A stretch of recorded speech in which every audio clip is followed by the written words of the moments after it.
आज आपण बनवणार आहोत बटाट्याची भाजी। तर मी याच्यामध्ये कांदा टाकलाय। कांदा चांगला परतून घ्यायचा आहे।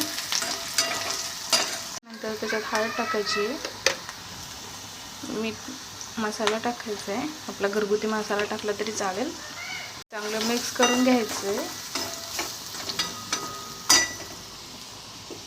नंतर त्याच्यामध्ये मोहरी टाकायची आहे, तिला चांगली मिक्स करायची आहे। शेंगदाणे कमी आहेत त्यामुळे मी थोडं बाजरीचं पीठ टाकते, याने पण भाजी खूप छान होते। नंतर त्यात पाणी टाकायचे, पाणी टाकायचे, चांगलं मिक्स करायचे तेल पेईपर्यंत। हे बघा आपला मसाला रेडी आहे। नंतर त्याच्यात थोडासा लसूण टाकायचं। नंतर त्याच्यामध्ये आपण चिरलेला बटाटा टाकून द्यायचा,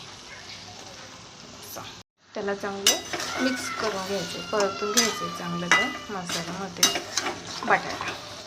कसं परतून झालाय तर त्याच्यात आपल्याला पाणी ॲड करायचं आहे। त्याच्यात आपल्याला शेंगदाण्याचं कूट टाकायचं आहे,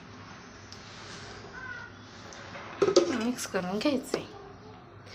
हे बघा आपली बटाट्याची भाजी रेडी आहे।